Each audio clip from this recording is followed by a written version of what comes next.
CNN 10, a down-the-middle explanation of world news events, is launching its third show of the week. Thanks for watching.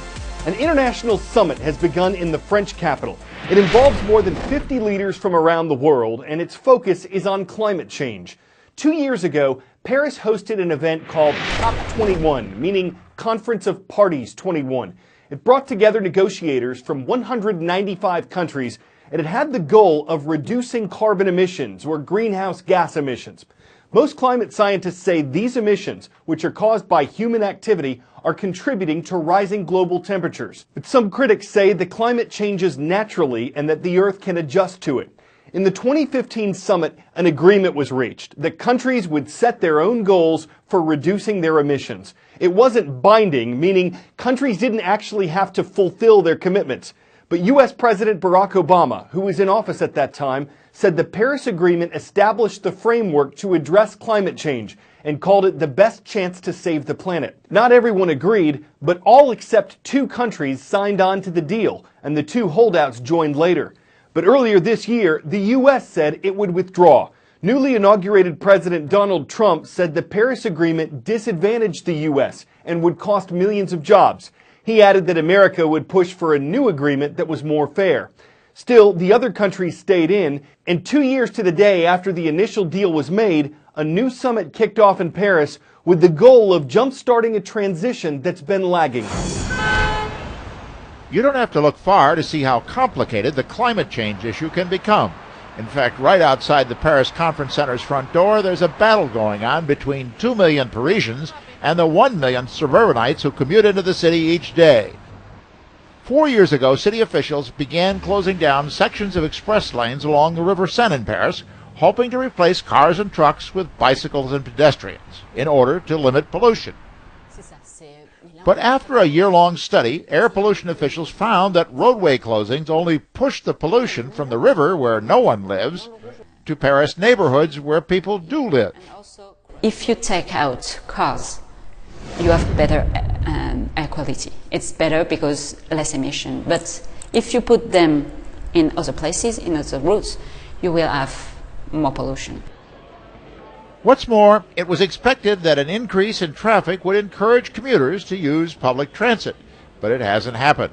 According to rail statistics, fewer people are commuting using suburban trains because service is deteriorating. 1 in 4 trains on some lines are delayed because of breakdowns and strikes. Commuters are increasingly furious with their lack of alternatives. To live in Paris, it's too expensive, so they have to go in the suburbs to live and take the metro, the public transport, but it's not really sure, it's not really safe, and you have many delays.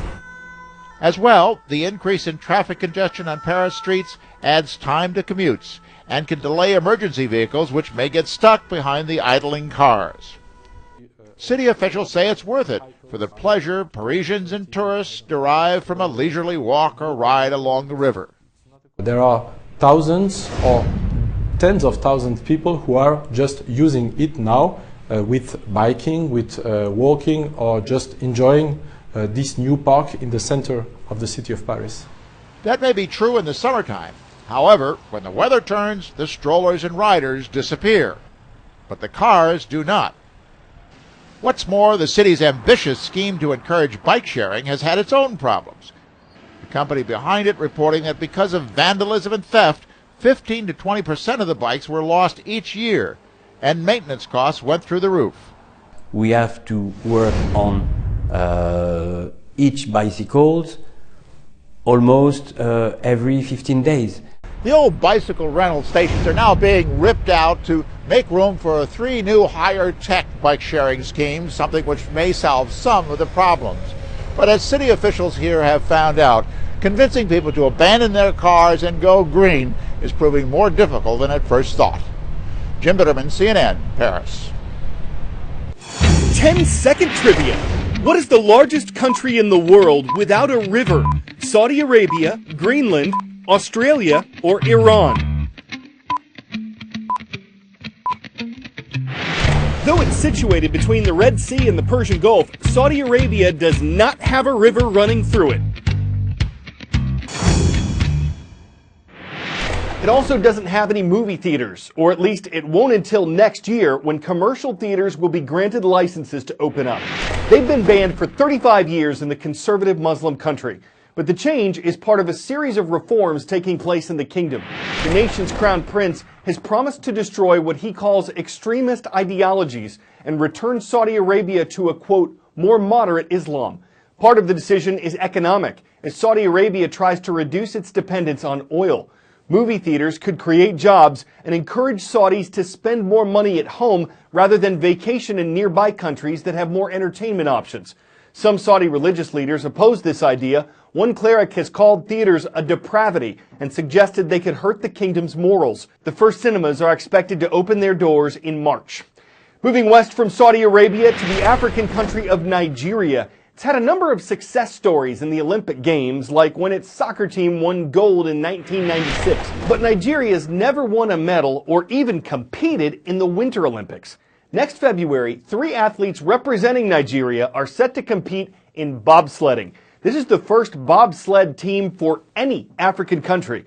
The women have already qualified and say they're ecstatic.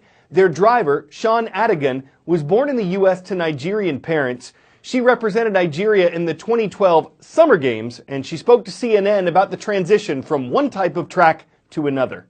This is beyond a dream come true, you know, to be able to bring something back to not only the country of Nigeria, which has so gracefully given me my family, you know, my culture and everything that I stand by, but also to the continent of Africa and the world, you know, just kind of bring a gift for people to know that resilience is something that you can actually live to achieve, and that the fear of the unknown doesn't need to be something that limits your ability to thrive in life. I mean, I think that those qualities in itself will really, really be important for everyone to be able to take in. Now, you mentioned there the fear of the unknown. Let's stay with that word, fear. It's a pretty scary sport by all accounts, is it not? Fear is really just another opportunity to learn. It shouldn't be something that handicaps your idea of what it means to be successful. It should be a driving force to how you live and take chances and do things that you may not have even thought were possible. And I understand it all began in a Texas garage just a few years ago, where you hammered together a makeshift sled out of wood and scraps. I mean, it's quite remarkable what you've achieved from what you were making in that garage. Talk us through it. Yes, the Mayflower, you know, really helped to catapult my ability to learn how to bobsled, as well as to help teach it. And I mean, look at it now. That was a learning tool before, and now all of a sudden I'm segued into being in real bobsleds. I mean, look at just the transition from wooden sled to real sleds. I mean, this is absolutely amazing.